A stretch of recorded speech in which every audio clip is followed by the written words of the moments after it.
જય બુટ ભવનમાં ગાત્રમાં મેળીમાં જો આજે અમે બનાવી છે રાયતા મરસા બનાવું છું. ખુશી પપ્પા બિચારા બહુ બધા લેતા આવ્યા તે ખાટા મીઠાઈ કે રાઈ કરીને ઓલે મસ્તના રાયતા મરસા બનાવી નાખ તે જો બનાવું છું. લીંબુ ને એવું બધું હળદર મીઠું તરફ તેલ ગરમ મૂકીને હળસેકું બહુ નહીં ગરમ કરવાનું. તે જો આ બનાવું છું ને આ જરાક તીખું હોય ને તો જરાક આ કાઢી નાખું તો એટલે છોકરાએ પણ રગ કાઢી નાખું તો તીખા ન લાગે એમના માટે તો સારા દેખાય.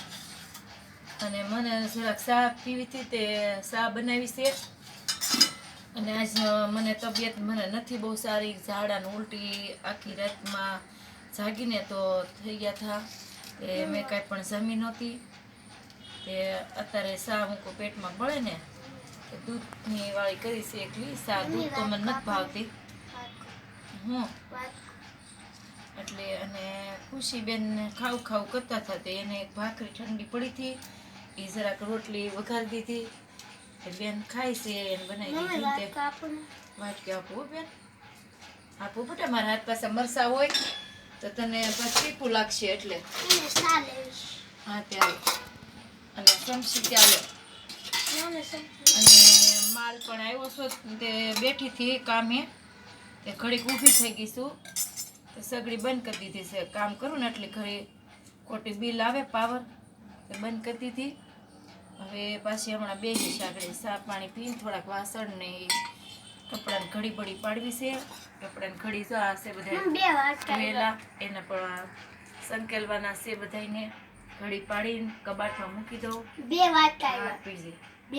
પછી ઘડીક બંધ થઈ જાય પછી કરીશ મોડે પૂજી કરીશ ત્યાં રાંધવાનો રાતનો સમય થઈ જાય. અત્યારે કેટલા વાગ્યા જઈ? તારે ખબર નહીં, 4:30 જેવું થયું છે. 4:30 થયા ને? નહીં 5 વાગ્યા. મેં કઈ જોયું નથી ઘડિયાળમાં, બહાર છે રૂમમાં પણ ઘડિયાળ એ જો બનાવી નાખી એટલે મજા આવે. અને રાતની રસોઈમાં સાદું ભોજન બનાવવું છે જે ભાવશે એ બનાવશું. એમ કે હવે તો મોસમ ઉનાળા જેવી થોડીક દેખાય, રાતે થોડીક ટાઈમનો હંબાકો દેખાય. ને કાલના અમે ગયા હતા ખોડિયાર મંદિરે એ મૂકી દીધો છે. મૂકી દીધો તો પણ એ જોજો વિડીયો બધાય ખોડિયારમાં દર્શન કરવા ગયા હતા એમનો. અને હવે રાઈને વાટ્યું છે, રાઈને વાટવી છે થોડીક તો વાટી નાખું, લીંબુ બનાવી નાખું. અને જય પણ એ ભાઈ કામે બેઠા હતા, બુટ્ટા કાપ્યા પછી લેસ કપાયો અને સાડીમાં મુકાવ્યા. જયભાઈનો અમારો પૂરેપૂરો સપોર્ટ છે. ખુશીબેને પણ અમે બુટ્ટા કાપી દીધા, ટપ ભરીને કાપી દીધા બેન ભાઈએ બેએ. એટલે આખો દિવસ એમ કે ઊભું થવું નહીં ને કે એ આ રોટલીનું ઢોકળીનું શાક બનાવ્યું છે બેનને. એને બહુ વાલું ઠંડી પડી હતી ને જરાક ભાખરી. હા તે વૈજા બેટા વૈજા. એટલે બેનને ભાવે એ સપોર્ટ પૂરેપૂરો છે જયભાઈનો. ભણતો જાય પણ કામ કરતો જાય, આ વિડીયા બનાવવાનું કરતો જાય, બહુ પૂરેપૂરો સપોર્ટ છે. અને આજ તો એમાં શું થયું, રાતે અમે બહુ મોડા સૂતા હતા, દર્શન કરીને આવ્યા, મોડું થઈ ગયું હતું. પછી ત્યાંથી બાના ઘરે ગયા હતા, દાદાને કહેતા હતા ને બધા મેસેજમાં લખતા હતા ને બેટા બધા, એટલે એમાં હું મેસેજમાં લખતા હતા કોમેન્ટ. હા એવું તમે લોકો કહેતા હતા ને કે તમે તમારા સસરાના ખબર નથી પૂછ્યા. તો અમે કાલ ખોડિયારમાંના દર્શન કરવા ગયા. પછી ત્યાંથી બાને ત્યાં નજીક રહેશે તો અમે ગયા હતા દાદાના ખબર કાઢવા. બાને પગે લાગ્યા, દાદાને પગે લાગ્યા. તો અમે ખબર પણ કાઢી આવ્યા. ફોનમાં વાત થાય કરતા હરું ફરું જઈ આવ્યા હતા અમે લોકો. 4 જણા ગયા હતા અમે, ખુશી એના પપ્પા જય ને હું એક ગાડીમાં હમાઈને એમ. અને મોટા ભાઈએ જે નહોતા આવ્યા એને રાત્રે મોડા આવે, થોડાક 11 વાગે આવે. એટલે જઈ આવ્યા હતા અમે બાની દાદાની બધાની. ભાકુબેનને રમાડી આવ્યા એટલે બાના ઘરે જઈ આવ્યા હતા. તમે લોકો એમ કહો છો ને કે બાના ઘરે નથી જતા, અમે જઈએ પણ એમાં એમ છે છોકરાને ભણતર હોય, પાછું કામ ધીમે ધીમે ચાલુ કર્યું છે એ માટે થઈને. અને એમાં જો રાતે અમે જરાક મોઢા હતા ને આજ તો જયભાઈની સ્કૂલ પડી છે બિચારાકની. એના ટીચર ખૂબ ઠપકો મને દેશે ને હજી પણ દેશે બિચારાકને, એવું થાય છે. અને મને પણ તબિયત નહોતી સારી, એવું હતું. અને જો તાર પપ્પા કેટલા લીલી મરચી લેતા આવ્યા છે, એને આ શાકમાં વાટીને એક બબે નાખીએ ને તો એમ કે સારું પડે લાલ મરચું એટલું ખાઈએ ને તો, એટલે લેવા દો તળવા માટે મરચાં. અને રાઈને હવે પીસવી છે મારે, તો પીસી નાખું, સરસ મજાની કરી નાખું. એટલે કેમ કે ખાંડશું તો નહીં ખંડાય, પણ એને મારે લાદીને જરાક પોતું મારીને પીસવી પડશે. અને હું કચરો જરાક આ ભરી લઉં.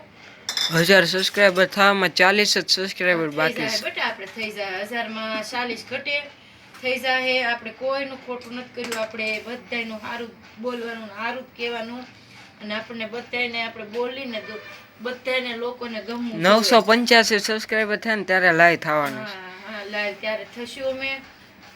આમાં જયભાઈ કે એમ એટલે 15 સબસ્ક્રાઇબર વધે ને એટલે સીધા 1000 સબસ્ક્રાઇબર થઈ જાય. સાચી વાત છે જય, સારી વાત. હા ખુશીન પપ્પા કે તને મજા ન હોય ને તો ટિફિન રેવા દે બિચારા, કે હું બનાવી નાખું સાથે, કે સંભારો. સવારમાં રોવા મળી તો કે તું રોવા કેમ મરી, કે હું કહું આમ સહન કરી શકું પણ પન પીડાની થાય ને, તાવ આવે ને તો એમાંથી રડાઈ જાય. અને કંઈક આમ જોવાય નહીં, દુઃખનું હોય ને તોય ન જોઈ શકું. ટીવીમાં અમુક એવું પિક્ચર સિરિયલ છે, કોકની દીકરીને પણ વળાવતા હોય તોય મને આંખમાંથી આંહોડા નીકળી જાય. એમાં હું નીકળે, એવું શરીર પોસું છે મારું, એવું હૃદય.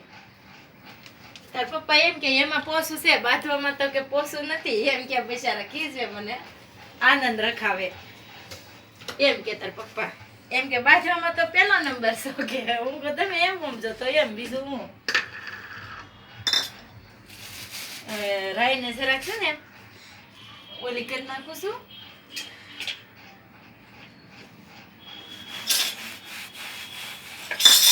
લાદીમાં તો ધોઈને પોતા માર્યા હતા, તોય જરાક લૂસી નાખું. આપણે નાખવું હોય શાક ભાજીમાં ને એમાં આપણે ખાવામાં માટે લેવાનું હોય. રાઈને જરાક પીસી નાખું ને, આ બહુ દળે, આ રાઈ તો બહુ દળે.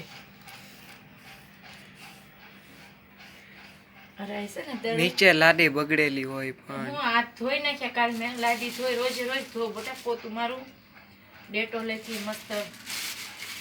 મને ન ગમે જેવું તેવું તો ગમે જ નહીં. ક્યારેક પડ્યું હોય, આપણે ઘર છે હાજા માંદા હોય ત્યારે પડ્યું હોય, આપણે અભિમાન નથી કરતા, પડ્યું હોય આમ તેમ જેમ તેમ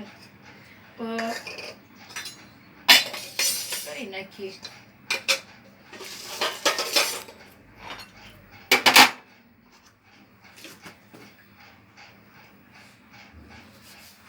અને આમ પીસ્યું ને, આ છે ને રાયતામાં હાલ લાગે. એમ કહેશો કે તૈયાર કુરિયાય મળે છે રાયના, પણ પપ્પા કે આવડા નાખીને તો સારા લાગે. કે લીંબુ એ પણ છે, થોડીક હળદર, ધાણા જીરું પાવડર નાખશું એટલે સરસ લાગશે. પછી હમણાં તૈયાર થાય ત્યારે તમને બતાવશું. તો સાલું મરચાંનું કામકાજ તમને બતાવી દઈએ. ઠીક, સારું હાલો. જો હવે બધાએ સબસ્ક્રાઈબ, લાઈક કરજો, કોમેન્ટ કરજો. અને રાયતા મરચાં અમે રાતે જમવામાં લેશું ત્યારે તમને બતાવશું. જય બુટવનમાં, ગાત્રામાં, મેળીમાં, જય હિન્દ, જય ભારત.